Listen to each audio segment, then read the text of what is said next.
uma vez que Cristo, de qualquer modo, está sendo pregado, quer por pretexto, quer por verdade, também com isto me regozijo sim, sempre me regozijarei. 19.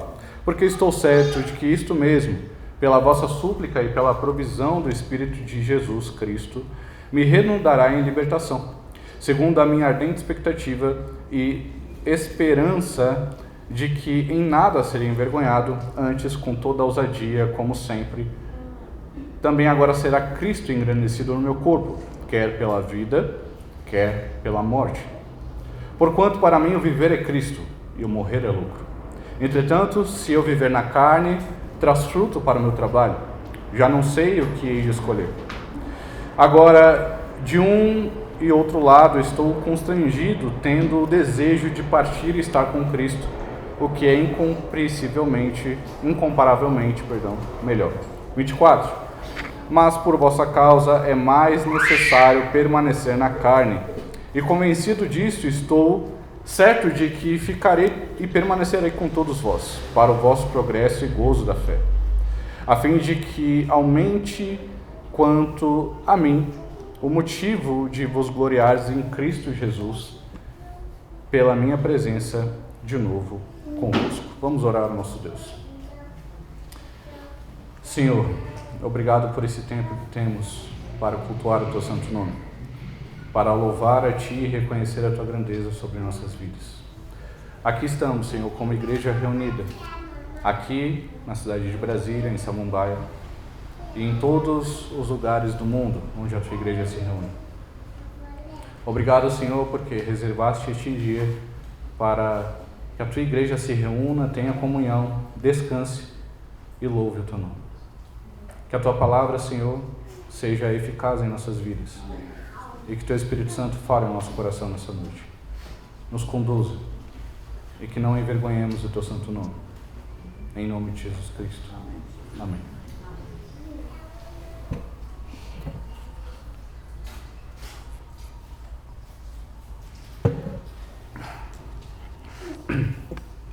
Como eu havia falado, meus irmãos, no sermão anterior, que nós tratamos foi a respeito da gratidão de Paulo pela igreja de Filipos, que tanto havia sustentado o ministério dele.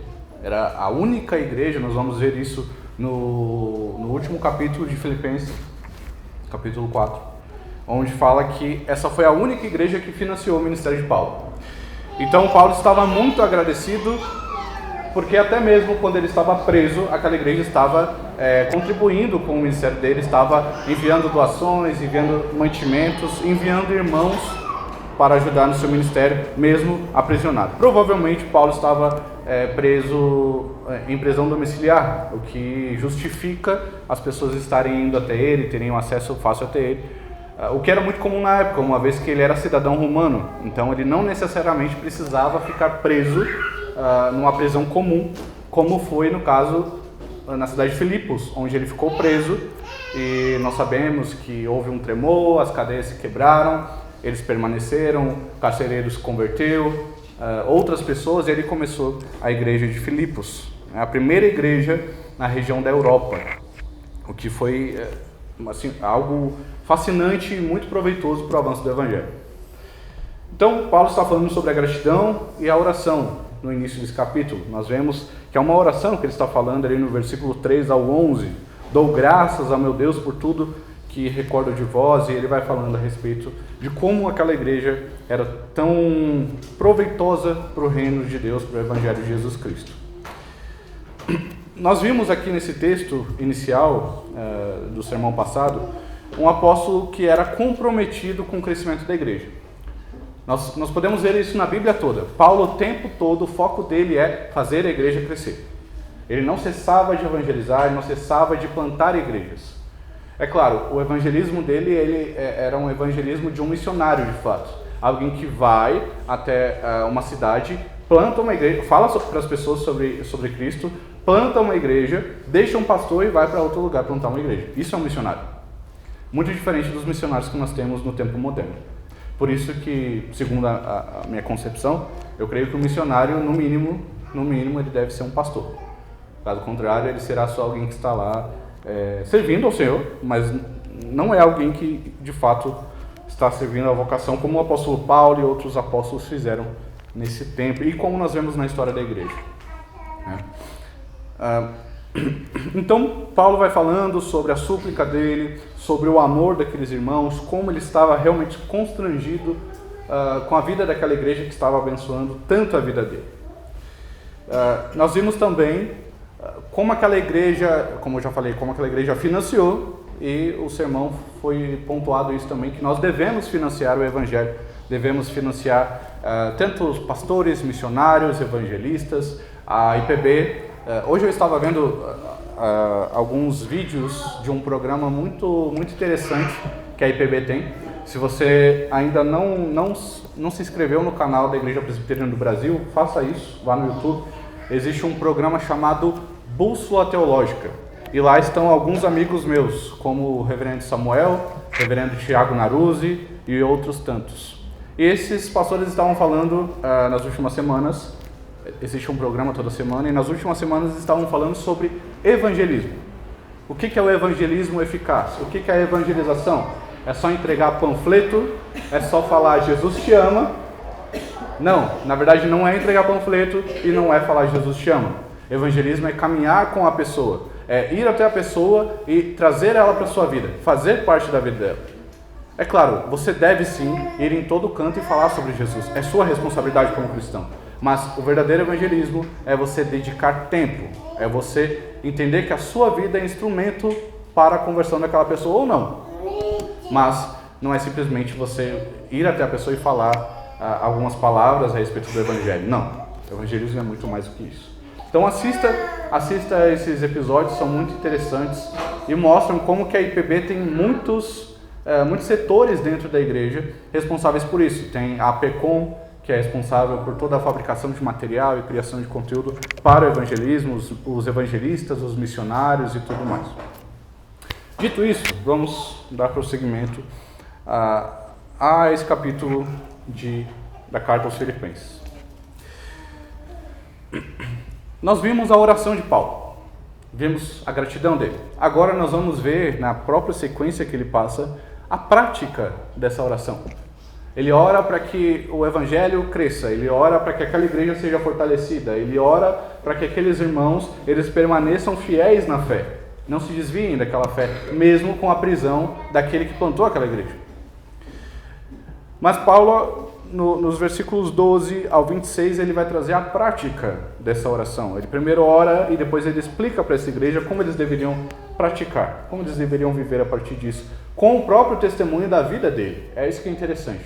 A vida dele foi usada como exemplo para pregar a respeito disso. E não, meus irmãos, uma coisa que as pessoas dizem, né? Pregue o evangelho, se necessário use palavras. Nunca mais diga isso, é uma mentira. Pregar o evangelho requer usar palavras. A sua vida sim, vai testemunhar a respeito de Cristo, mas não é pregação do evangelho. Ninguém vai saber por que Cristo morreu olhando para a sua vida, você precisa falar. Paulo não apenas ora para que os filipenses glorifiquem a Deus em todas as circunstâncias, mas ele mesmo é o exemplo disso. Nós vamos ver. Mesmo preso, mesmo não sabendo ao certo como seria o seu futuro, se ele iria morrer, se ele não iria morrer, Paulo, ele ora, ele fala com aquela igreja, passando alegria, passando confiança, certeza de que morrendo ou vivendo, ele estaria com Cristo. E é sobre esse o ponto principal que nós vamos falar nessa noite. Quando Cristo é o nosso tudo, meus irmãos, as circunstâncias, elas perdem totalmente o poder de parar a pregação do Evangelho, de parar a nossa vida para a glória de Deus. Novamente, eu sempre vou citar os nossos documentos de fé. O Catecismo de Westminster fala, nossa primeira pergunta, qual o fim principal do homem? Resposta, glorificar a Deus e ter prazer nele para sempre. Quando Cristo é o centro da nossa fé, a nossa vida terá a única opção, glorificar a Deus. A nossa vida será, o único propósito dela será glorificar a Deus, mais nada. Então, não adianta buscarmos outras intenções, outros propósitos de vida, porque se Cristo de fato é o centro da nossa vida, nada mais importa. Nada, absolutamente nada mais importa. E o evangelho ele precisa ser pregado. Nós não podemos nos calar. Seja pastor, seja líder de algum setor, seja membro da igreja, todos nós temos a obrigação de pregar o evangelho para todos ao nosso redor.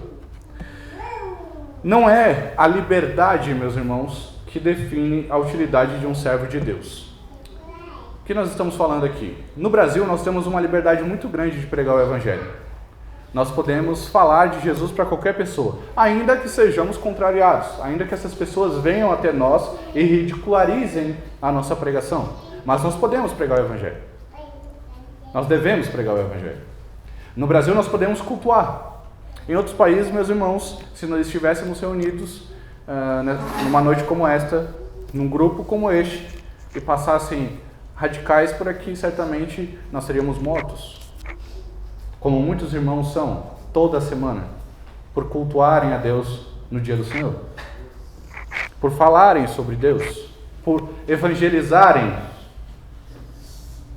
A verdade, meus irmãos, é que o brasileiro ele não sabe viver para a glória de Deus.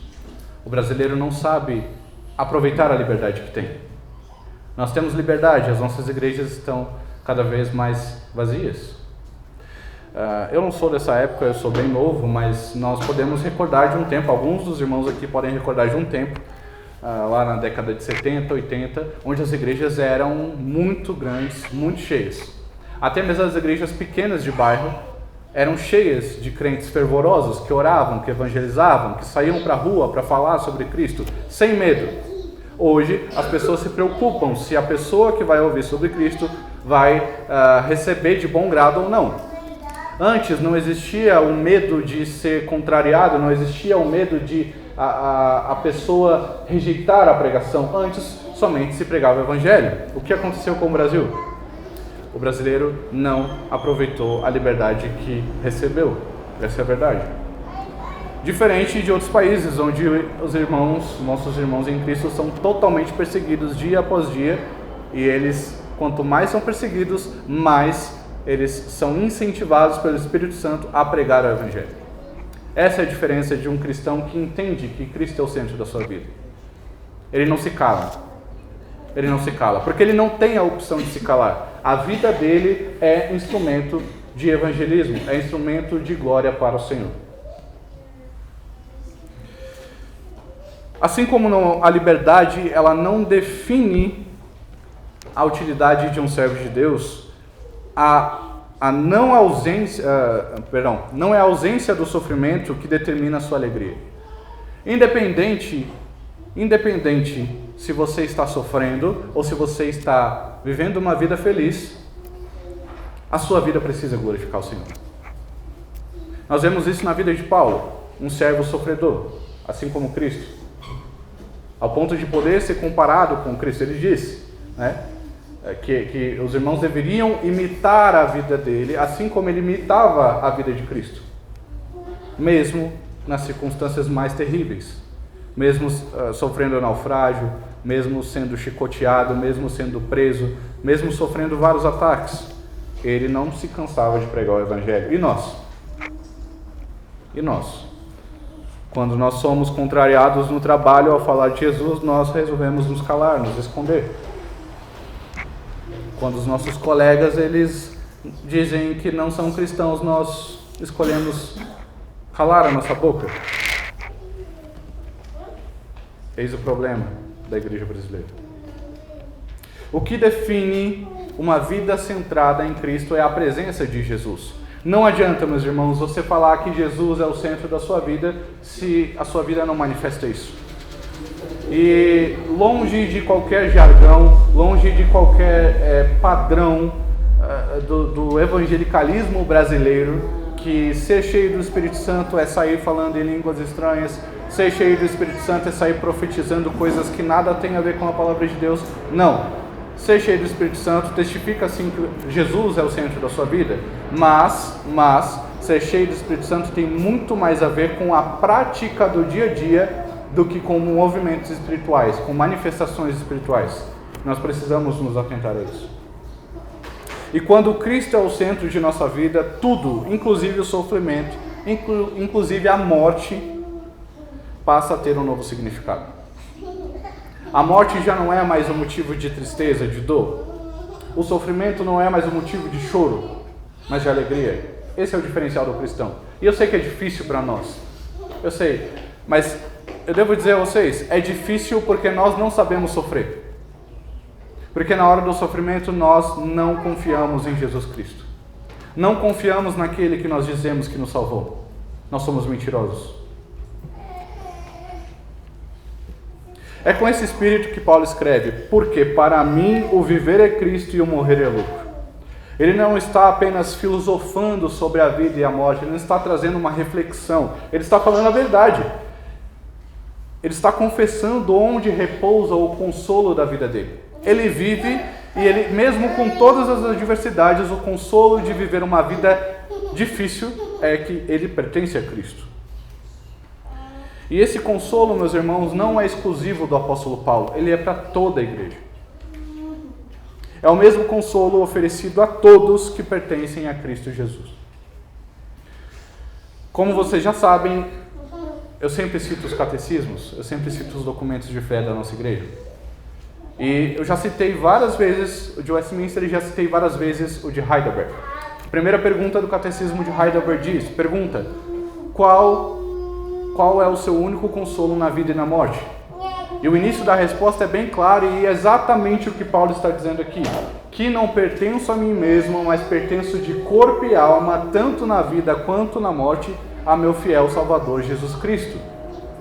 Essa deve ser a certeza de todo cristão, que ele pertence a Cristo, então nada mais importa. Uma vez que eu pertenço a Cristo, se a minha vida é uma vida com muitos problemas, com muitas lutas, muitas doenças, muitas perdas, muitas mortes, eu devo me alegrar, por mais que seja difícil. A alegria não quer dizer que você nunca vai chorar. A alegria não quer dizer que você nunca vai se encontrar cabisbaixo, triste. A alegria em Cristo quer dizer que mesmo com todo o sofrimento, Cristo é o seu porto seguro.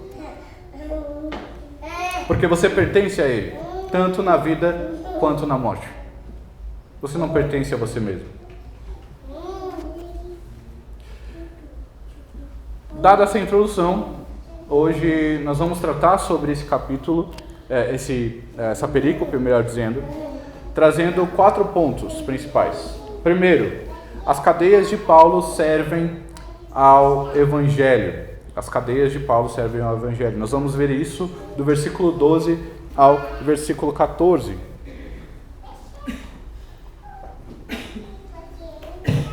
Para você que gosta de anotar, vou repetir.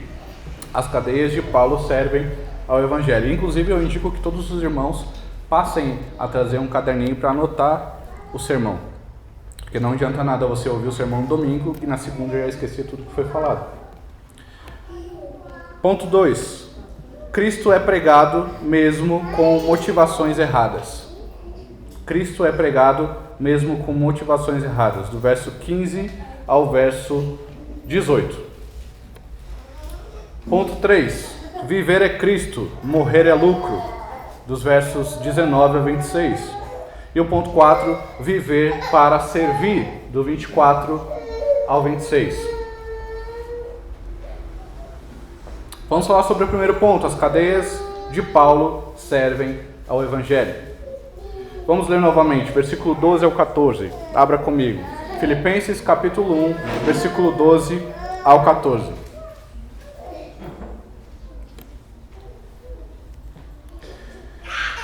Quero ainda, irmãos, cientificar-vos de que as coisas que me aconteceram têm antes contribuído para o progresso do Evangelho, de maneira que as minhas cadeias em Cristo se tornaram conhecidas de toda a guarda pretoriana e de todos os demais.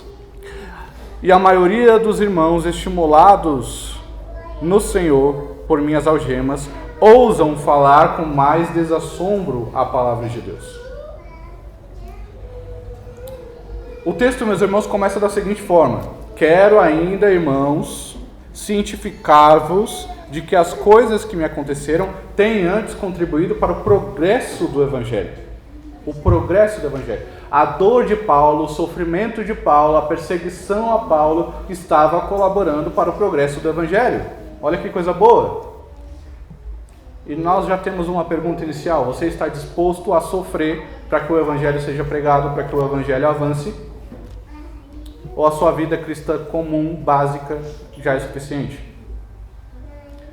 Deixa eu falar para você, a sua vida cristã comum, básica, não é uma vida cristã. No texto nós vemos que Paulo está preso. Aos olhos humanos, isso poderia parecer o fim do seu ministério. Acabou, cessou. Alguém que veria esse texto inicialmente diria isso. Afinal, como um missionário vai continuar pregando? Como que um missionário vai continuar discipulando as pessoas, cuidando das igrejas que ele plantou? Como que ele vai continuar trabalhando para o avanço do Evangelho? Mas Paulo não vê a situação com os olhos da carne, como muitos de nós vemos, e é comum. Ele interpreta os seus sofrimentos à luz da soberania de Deus.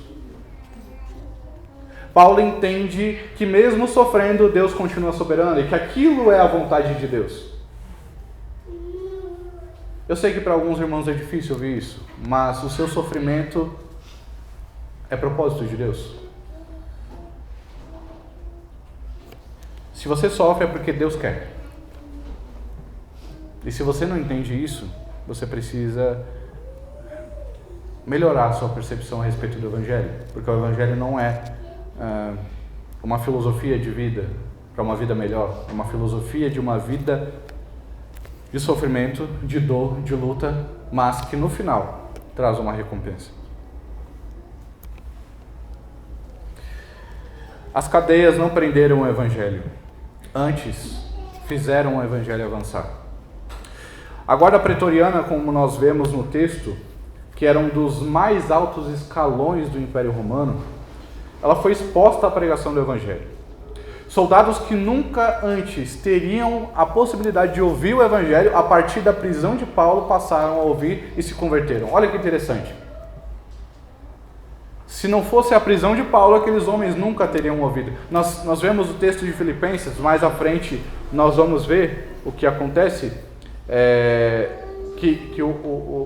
na verdade Filipenses não, em Atos, nós vemos que Paulo foi preso, e na prisão, quando aconteceu todo aquele alvoroço, que foi propósito de Deus, foi Deus agindo ali, quando eles escolheram não fugir da prisão, aquele guarda que ficou, ele creu em Jesus Cristo e ele foi convertido. É por isso que as nossas dores, sim, são instrumentos da glória de Deus, mesmo que nós não entendamos. Além disso, os irmãos em Roma foram tomados de ânimo. Nós vemos no texto Paulo falando que na prisão dele, mais e mais irmãos de Roma começaram a pregar o Evangelho. Ao invés de se acovardarem diante da prisão de Paulo, eles tornaram-se mais corajosos. Vendo Paulo preso, vendo Paulo sofrendo, vendo Paulo precisando de ajuda de uma igreja que estava distante, aqueles irmãos de Roma, eles foram tomados pelo Espírito Santo com uma motivação a pregar o Evangelho.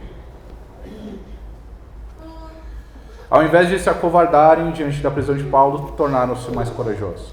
A firmeza do apóstolo Paulo, meus irmãos, diante do sofrimento, fortaleceu a igreja. Fortaleceu a igreja. E essa mesma igreja passou a pregar com mais ousadia e sem temor algum. Porque a consequência era clara, eles seriam presos, seriam mortos. Mas eles não tinham mais medo. Isso nos traz uma pergunta importante. Quantas vezes olhamos para as nossas prisões da vida, enfermidades, fracassos, limitações, e pensamos que estamos sendo impedidos de servir ao Senhor? Eu não prego o Evangelho porque eu não sei falar, eu não tenho formação teológica, por mais que eu acho que você deveria ter, mas eu não tenho conhecimento, eu não fui capacitado por Deus para pregar o Evangelho. Você foi. Você foi. E você tem um dever em cima disso. Não existe opção. Não existe opção. Nós achamos que só podemos ser úteis quando tudo está favorável. Essa é a verdade. Quando tudo está bem, então eu vou servir. Quando tudo está bem, eu vou pregar o Evangelho. Quando tudo está bem, então sim, eu vou orar. Quando tudo está bem, eu vou ler a Bíblia. Quando tudo está bem, eu vou estar em comunhão com os meus irmãos durante a semana, não só no domingo.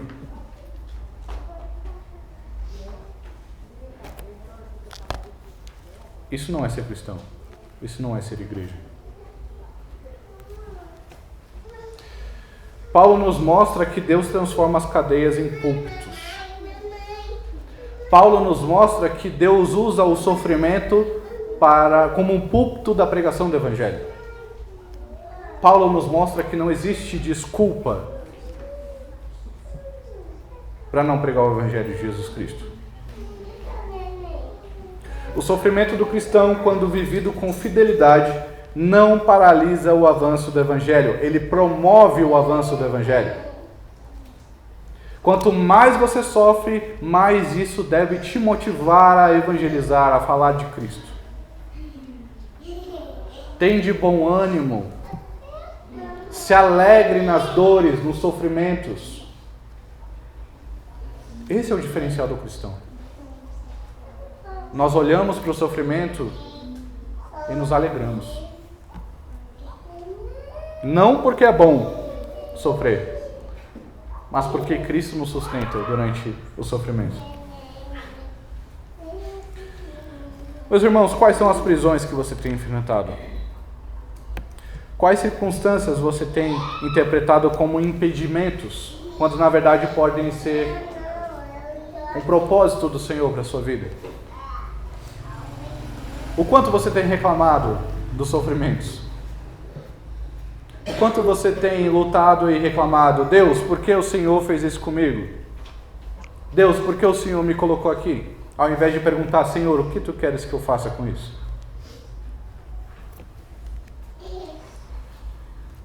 Você está preso ou vivendo o propósito de Deus?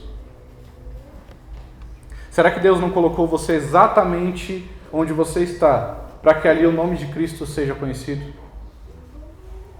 Seja num momento difícil, seja num trabalho cheio de ímpios, seja num curso cheio de ímpios, de pessoas que precisam ouvir o Evangelho.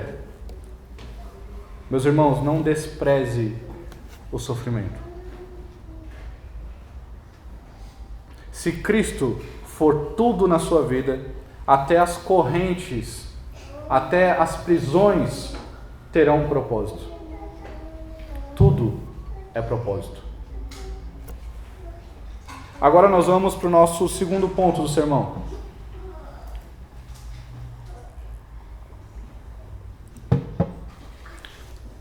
Abra comigo, leia comigo. Versículo 15 ao versículo 18 do capítulo 1 de Filipenses. Diz assim a palavra de Deus. Alguns efetivamente proclamam a Cristo por inveja e porfia, outros, porém, o fazem de boa vontade. Estes por amor, sabendo que estou incumbido da defesa do Evangelho. Aqueles, contudo, pregam a Cristo por discórdia, insinceridade, julgando suscitar tribulação às minhas cadeias. Todavia, que importa? Uma vez que Cristo, de qualquer modo, está sendo pregado, quer por pretexto, quer por verdade, também com isto me regozijo. Sim, sempre me regozijarei. Esse texto, para algumas pessoas, é um pouco complicado. Algumas pessoas tiram daqui grandes heresias. Algumas pessoas tiram daqui um modo de ser cristão totalmente diferente do que a Bíblia diz, porque não leem o contexto. E existe aquela velha máxima: texto sem contexto é igual a pretexto. E como há pretextos na igreja moderna. Paulo aqui, meus irmãos, abre um parêntese importante para lidar com algo muito delicado. Haviam pessoas, nessa época em que ele escreve, haviam pessoas pregando a Cristo por inveja, por rivalidade, por ambição pessoal. Em vez de se entristecer ou retaliar, Paulo faz totalmente diferente. Ele se alegra. Ele diz, nisso me alegro. Mesmo com pessoas que não deveriam estar pregando o Evangelho, estarem pregando o Evangelho, eu me alegro nisso. E aí que está o grande problema de interpretação. Mas vamos lá. É importante entender aqui o que ele realmente está querendo dizer com nisso me alegro. Paulo não está celebrando qualquer tipo de pregação. Ele não está dizendo, você pode pregar da forma que você quiser. Pregue com a sua vida, pregue o Evangelho, se necessário use palavras. Paulo não está dizendo isso. Você pode pregar, como eu vi essa semana, a pessoa, o rapaz, totalmente ignorante, biblicamente, subiu no púlpito e fez embaixadinhas no púlpito, dizendo que aquilo era pregação do Evangelho, aquilo era para a glória de Deus. Você não pode dançar no culto. Você não pode fazer teatro no culto. Você não pode cantar o que você quiser no culto. Você não pode fazer o que você quiser com a desculpa que está pregando o Evangelho.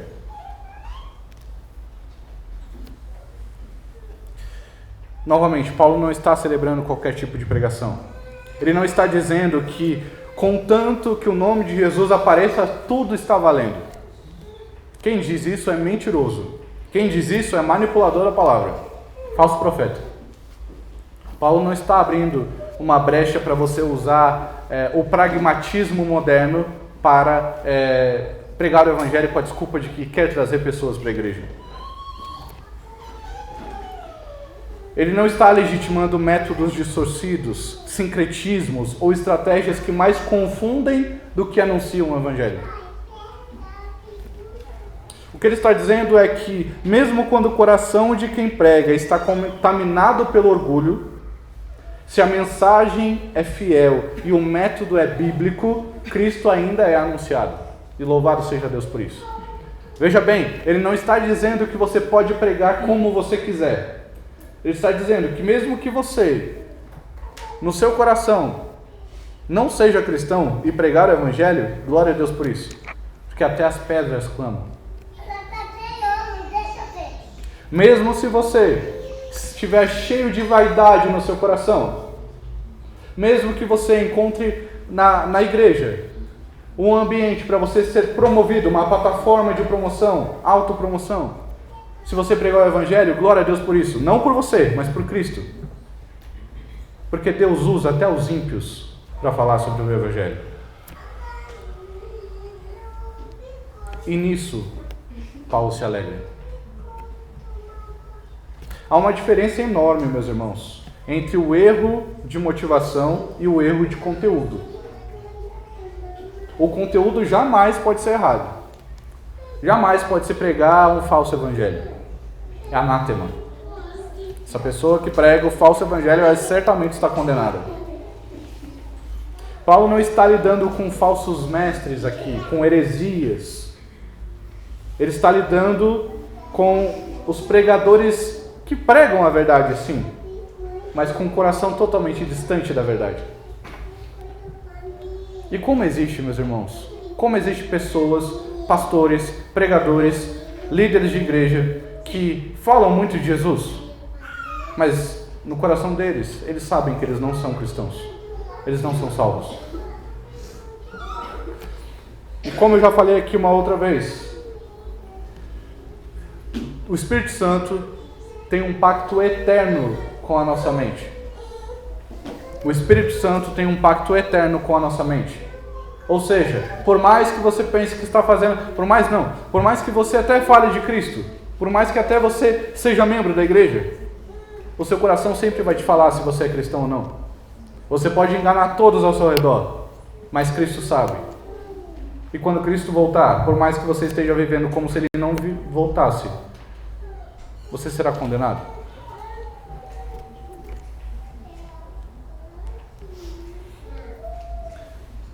Essa distinção, meus irmãos, ela é importante para entender o texto. Infelizmente, há quem use esse texto para achar desculpas, para trazer inovação para a igreja. Vamos usar métodos, vamos usar estratégias, vamos usar o pragmatismo para trazer pessoas para a igreja. Algumas coisas são muito boas. Eu lembro que quando eu era adolescente, nas primeiras vezes que me chamaram para ir à igreja, a desculpa era: vamos à igreja, tem lanche no final. E eu gostava muito. E eu fui. E sim, foi uma forma de eu ouvir o Evangelho. Sim, a verdade foi pregada. Mas a verdade é que as pessoas que colocaram aquele lanche com o prol de fazer alguém ir à igreja, elas não estavam agindo como a palavra ordena. E não há problema nenhum em ter lanche na igreja, eu acho muito bom. No final do culto vocês terão ali um cafezinho, um chazinho, um biscoito. É maravilhoso. Agora, isso não pode ser pretexto para trazer pessoas para a igreja. Vamos lá porque tem muitos jovens.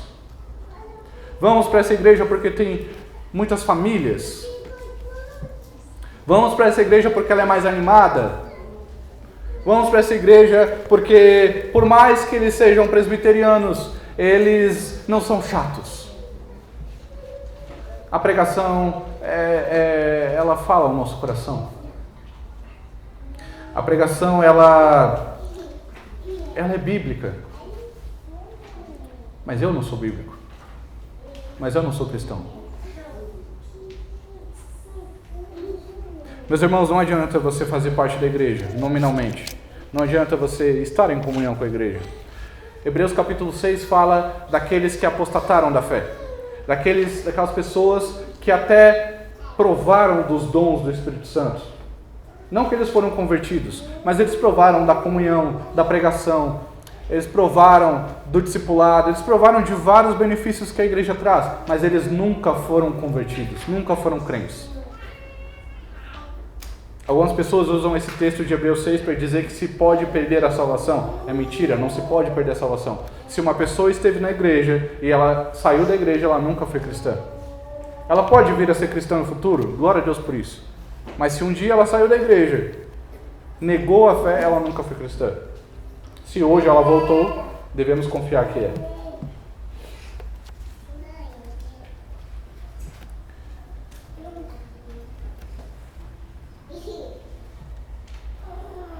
Infelizmente, há quem usa esse texto como uma espécie de carta branca. O texto que nós vimos, onde Paulo fala que nisso ele se alegra. As pessoas usam como uma carta branca em nome da evangelização. Entretenimento disfarçado de culto, shows que não exaltam a Cristo, estratégias para encher a igreja de ímpios ao invés de novos convertidos, iniciativas que mais diluem o evangelho do que anunciam. Tudo isso é o falso evangelho.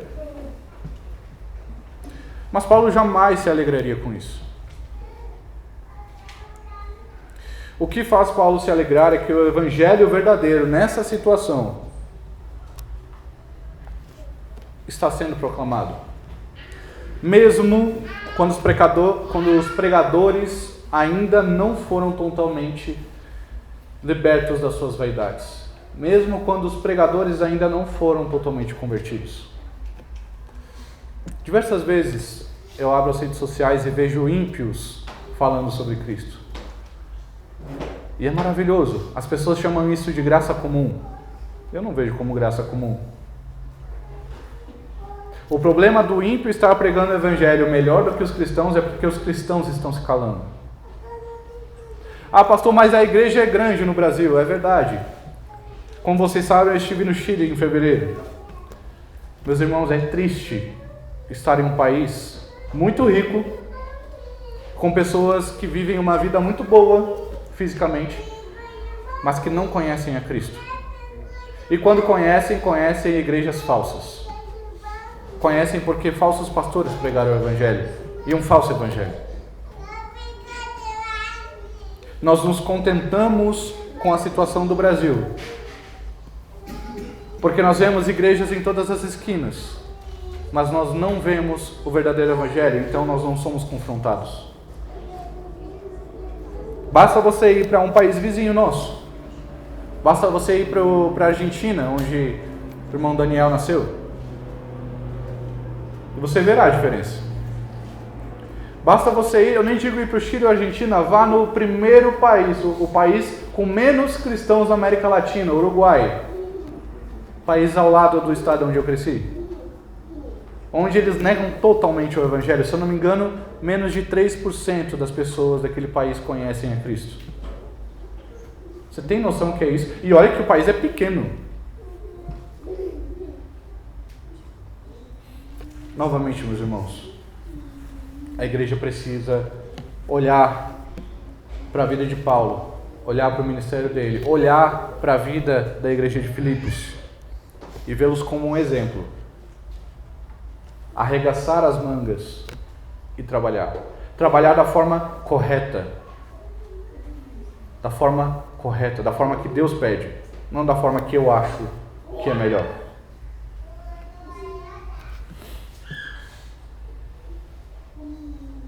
O que faz Paulo se alegrar no Evangelho, como nós já vimos, é que ele está sendo verdadeiramente pregado nessa situação, ainda que as pessoas não sejam convertidas. Paulo nos ensina a focar no que é mais importante. Cristo sendo conhecido. Esse é o propósito da vida, que Cristo seja conhecido. E ao mesmo tempo, Paulo nos confronta com uma pergunta. O texto nos confronta com uma pergunta. Será que nós estamos realmente felizes com o avanço do reino? Ou só ficamos felizes quando o avanço acontece por meio de nós?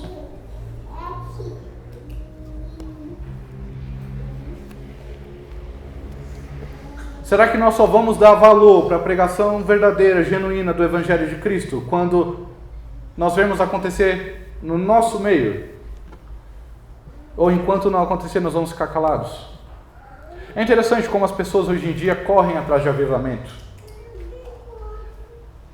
Vocês podem lembrar comigo, há um tempo atrás, nos Estados Unidos, em uma faculdade, houve um grande movimento, não lembro agora o nome da cidade, a faculdade, mas houve um grande movimento, onde diziam que estava ocorrendo avivamento, porque eles estavam há mais de uma semana cantando e adorando e cultuando a Deus.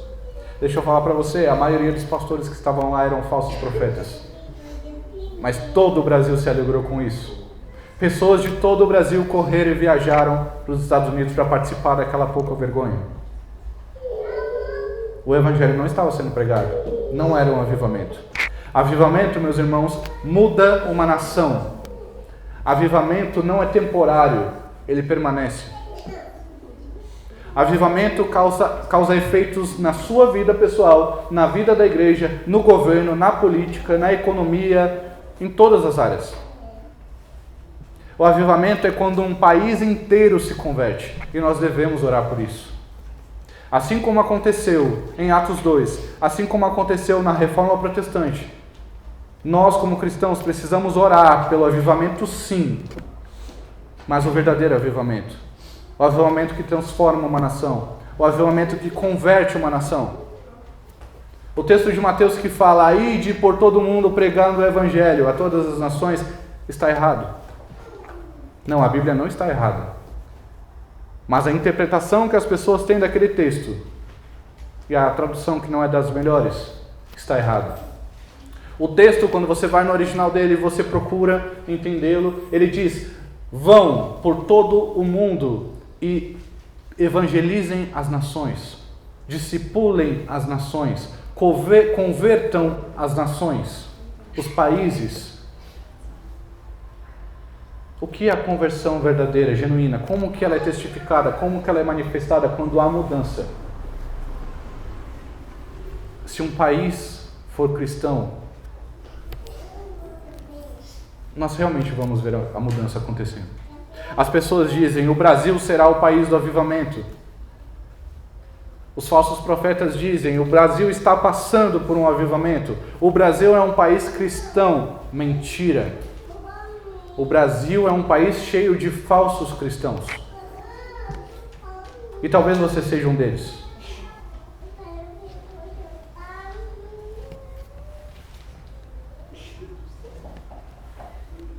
A pregação do Evangelho confronta, meus irmãos. E ela gera mudança. Se não gerar mudança, não é porque o Evangelho não foi pregado, é porque o seu coração se endureceu. O coração do ser humano é terreno fértil para comparação, para inveja, para necessidade de aplausos, de reconhecimento. Nós precisamos sondar o nosso coração quanto a isso. Reflita no seu coração. Hoje, quando você chegar em casa, durante a semana também, pare um pouco. Se isole num canto. Reflita a respeito do Evangelho. Será que eu estou vivendo o verdadeiro Evangelho? Será que eu estou na igreja apenas porque é um clube social? Será que eu estou realmente disposto a sacrificar as minhas vaidades por amor a Cristo? Meus irmãos, a igreja não é um palco de disputas ministeriais. Nem um mercado onde pregadores competem por atenção, igual nós vemos em todo canto hoje. A obra de Cristo é dele somente. E a glória é dele somente também. Você está mais preocupado com o nome de Cristo ou com o seu? Pergunte-se hoje. Você se alegra quando outras pessoas são usadas por Deus? Ou você se sente mal quando você não recebe o reconhecimento necessário? Essas perguntas podem revelar o seu realmente verdadeiro intento.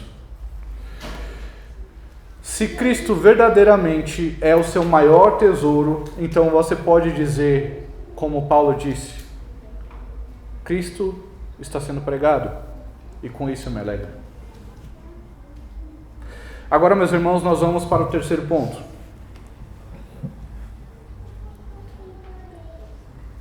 Leia comigo capítulo 1 de Filipenses, dos versos 19 a 26. Versos 19 a 26.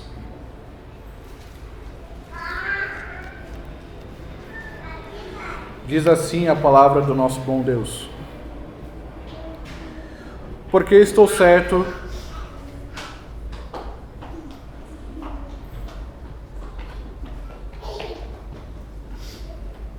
Perdão, 19 a 24 que nós leremos. Porque estou certo de que isto mesmo, pela vossa súplica e pela provisão do Espírito de Jesus Cristo, me redundará em libertação, segundo a minha ardente expectativa e esperança de que em nada serei envergonhado. Antes, com toda a ousadia, como sempre, também agora, será Cristo engrandecido no meu corpo, quer pela vida, quer pela morte.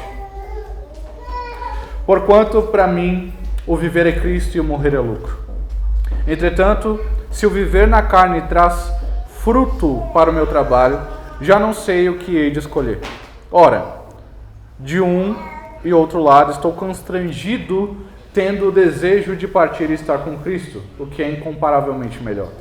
Mas por vossa causa, por causa da igreja, é mais necessário permanecer na carne.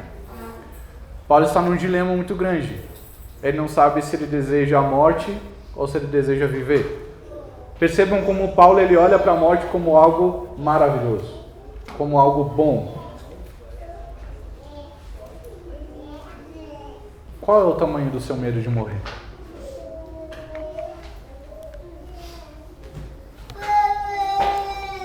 Se você morresse hoje, se você soubesse que você iria morrer hoje, como você ficaria?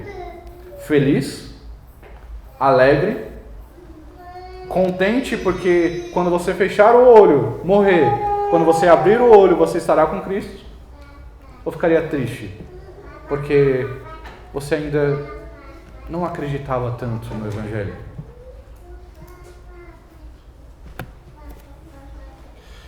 Depois de falar sobre como o Evangelho está avançando, na carta que Paulo escreve, ele abre ainda mais o seu coração.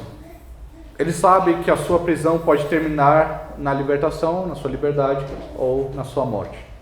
São dois pontos que certamente um deles aconteceriam. Os dois aconteceriam uma hora ou outra. Mas o que impressiona aqui é como ele encara essas probabilidades. Sem medo, sem desespero, sem autopiedade. Ele não dizia, ó Deus, eu servi tanto ao Senhor, eu me dediquei tanto ao Evangelho e agora estou à beira da morte. Não, ele dizia, Senhor, eis-me aqui.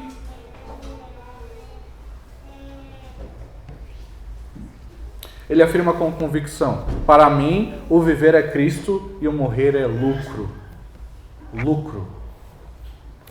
Você pode dizer isso? Que a sua morte é lucro? Que a sua morte é benefício? Essa não é apenas uma frase bonita de efeito. É a conclusão de uma vida totalmente rendida ao Senhor, onde Jesus é o centro. Para Paulo, viver significava servir a Cristo com tudo. Em tudo. Pregando, discipulando, encorajando e até mesmo sofrendo por amor ao Evangelho. Não se preocupe, os irmãos precisam sair, mas já volto. Preste atenção aqui no sermão. E morrer seria ainda melhor. Para Paulo, morrer seria ainda melhor.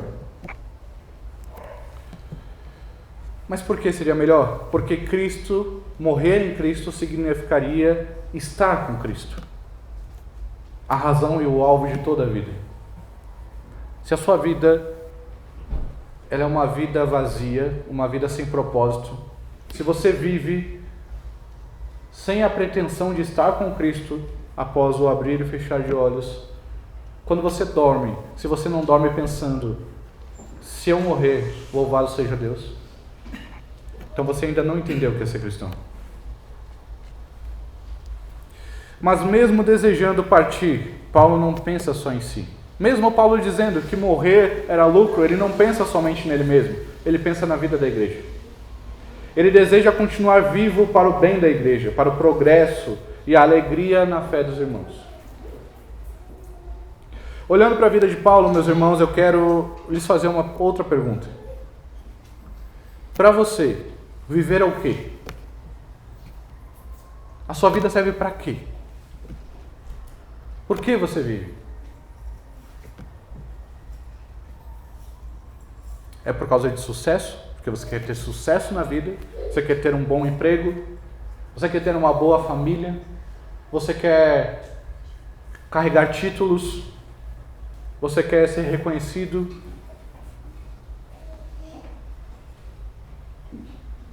E morrer? Se viver para você pode ser tudo isso, morrer é o que para você? É o fim de tudo isso? É desespero? É tristeza? O que é morrer para você? Você tem certeza de que quando você fechar e abrir os olhos, você estará com Cristo? Você verá Cristo na sua frente? Pense nisso. Meus irmãos, só podemos dizer que morrer é lucro se estivermos vivendo para Cristo. A morte só é vantagem para quem tem Cristo como seu bem maior. Quem vive para si, para os seus próprios projetos, para a sua própria glória, sempre verá a morte como o fim do mundo. Sempre verá a morte como algo terrível. A morte só é terrível para ímpios, porque ela traz condenação. Para o cristão traz vida, e vida em abundância. Mas quem vive para Jesus encara a morte como o início da glória. O início da glória de Deus. Isso que é a morte. Você está vivendo para Cristo? Ou apenas tentando encaixar Cristo nos seus planos? Você conseguiria dizer hoje, com sinceridade, para mim, viver é Cristo, morrer é lucro? Se a morte batesse a sua porta hoje, você chamaria de lucro ou chamaria de tragédia?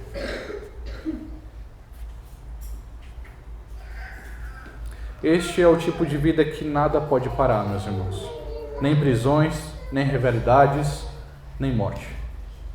Uma vida onde Cristo é o centro. Onde Cristo é tudo em todos. E agora, finalmente, nós vamos para o último ponto desse sermão. Abra comigo Filipenses capítulo 1, dos versos 24 a 26.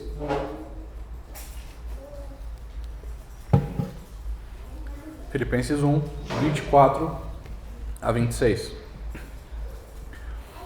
Mas por vossa causa é mais necessário permanecer na carne.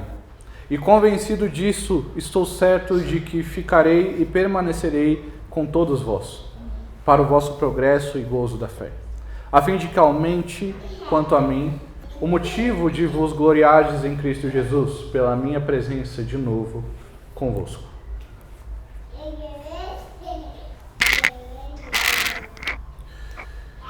Paulo, meus irmãos, diante da possibilidade de morrer ou viver, ele escolhe viver. Ele entende, não que ele pudesse escolher, que quem dependeria isso era Roma, o governo romano. Mas ele escolhe no sentido de que ele entende que o melhor do que estar com Cristo naquele momento seria viver para Cristo, para que a igreja fosse fortalecida, para que a igreja fosse edificada, para que os irmãos fortalecessem a sua fé. Então, ele escolhe viver para pregar o Evangelho.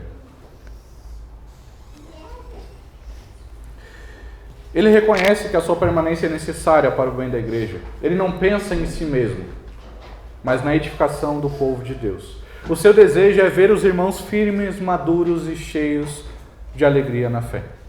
Nós vemos no texto claramente isso. É interessante, meus irmãos, notar que mesmo preso, Paulo se vê como alguém útil para a igreja.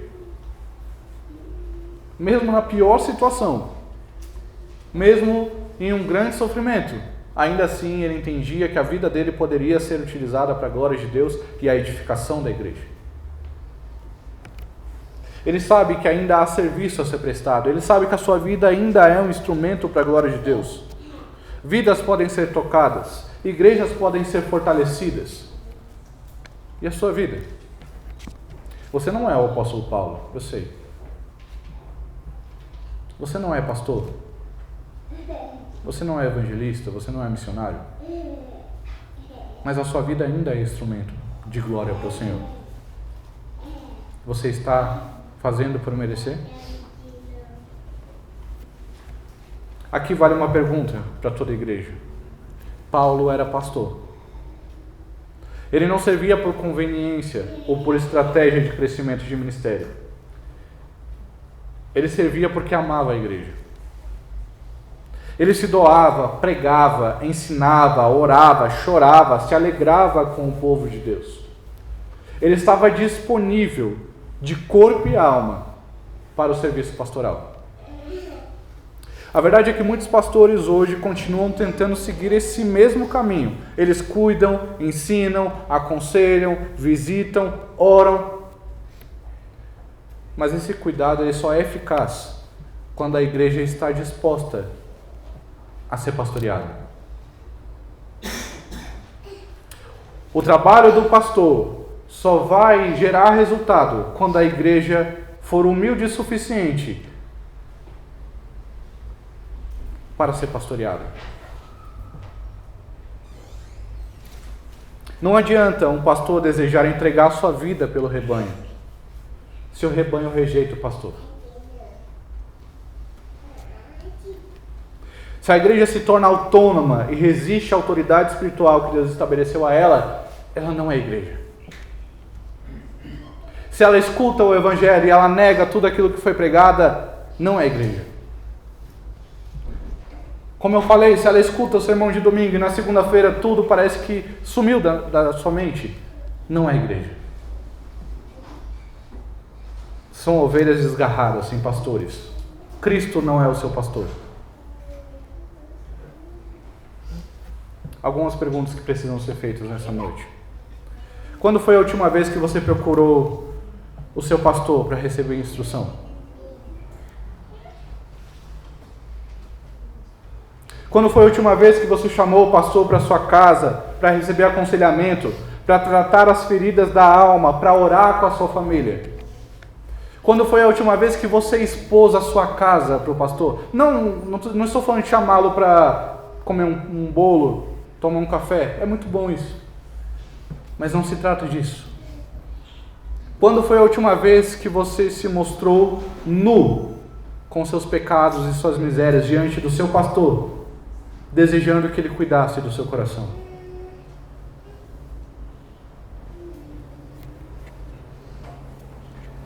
Quando foi a última vez que você confessou os seus pecados? Não só ao Senhor, mas aquele que ora, aquele que sofre pela sua vida, o seu pastor. Meus irmãos, vocês realmente desejam crescer na fé? Ou apenas querem viver uma vida cristã do jeito que vocês acham melhor? Do jeito que vocês entendem que é a vida cristã? E deixa eu falar, o que vocês entendem que é a vida cristã pode não ser o que a palavra diz que é. Muitos querem uma vida cristã solta, sem compromisso, sem discipulado, sem correção, sem submissão. Mas a verdade é que o cuidado pastoral é um meio de graça que Deus dá à sua igreja. E rejeitá-la é rejeitar o próprio cuidado de Cristo, que deu pastores à sua igreja. Você está disposto a abrir mão do seu conforto pessoal para se submeter a Cristo? E como membro da igreja, você está disposto a se submeter ao cuidado que Deus está te dando através da vida pastoral, do ministério pastoral? Ou você está tentando viver uma vida segundo aquilo que você acha que é o certo? A igreja, meus irmãos, só será saudável quando os pastores servirem com fidelidade e quando o povo estiver disposto a ser pastoreado, sem ressalvas. Concluindo o sermão dessa noite, Paulo nos mostrou aqui nesse texto, nessa carta, nesse início da carta, que uma vida centrada em Cristo muda completamente a forma como enfrentamos as circunstâncias da vida. A prisão de Paulo virou púlpito. A inveja dos outros pregadores não amargurou Paulo, porque Cristo era anunciado. A possibilidade da morte não desesperava Paulo, porque viver era Cristo e morrer era lucro. E mesmo quando ele discerniu que ainda era necessário ficar para servir a igreja, ele ficou para servir, não para ser servido. Esse é o coração de alguém que entendeu o Evangelho. Esse é o coração do verdadeiro crente, aquele que foi convertido. Talvez você esteja vivendo suas próprias prisões de vida, dores, limitações, frustrações. Talvez você esteja enfrentando comparações, sentimentos de inferioridade, ou crises internas sobre o seu lugar no reino de Deus.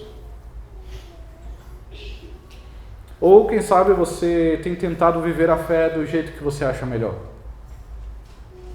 sem prestar contas, sem se submeter ao pastoreio de Deus, sem ser um autêntico cristão. Mas a pergunta que fica, que precisa ser feita para o nosso coração hoje é: Cristo é tudo para mim? Seja sincero com você mesmo. Cristo é tudo para você? Cristo é o centro da sua vida. Quando você acorda, a primeira coisa que você pensa é Cristo. A primeira coisa que você faz é agradecer a Deus por você acordar mais uma vez. Quando você sai da sua casa, você confia que Cristo guardará a sua vida. Quando você vem a esta igreja cultuar ao Senhor, você está cultuando a Deus ou ao seu coração? Seja sincero, não ignore essas palavras. Não são minhas, é a palavra de Deus. ainda há tempo, ainda há esperança. E não importa quantos anos você tem de igreja, não importa o quanto você já fez para a igreja, não importa quantas ofertas você deu à igreja, se o seu coração não estiver totalmente inclinado a Cristo, submisso ao Evangelho, tudo isso é em vão. Porque quando Cristo é tudo, as circunstâncias não têm poder de parar a nossa fé e não têm poder de parar a pregação do Evangelho. O sofrimento não silencia a nossa fé, ele amplifica a voz de Deus através das nossas vidas. O ministério não vira palco, mas lugar de sacrifício. A igreja deixa de ser um lugar de consumo e passa a ser uma família que edifica mutuamente uns aos outros, com pastores que amam um povo que aprende e cresce. Meus irmãos, que o Senhor nos ajude a viver uma vida onde Cristo é tudo e onde nós nos submetemos a ouvir a sua voz. Não cale os seus ouvidos, não cale a sua boca.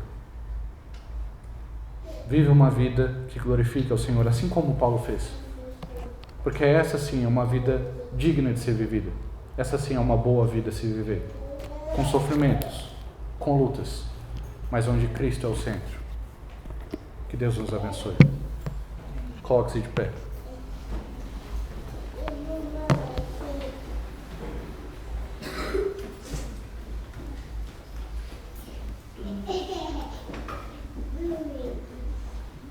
Vamos orar.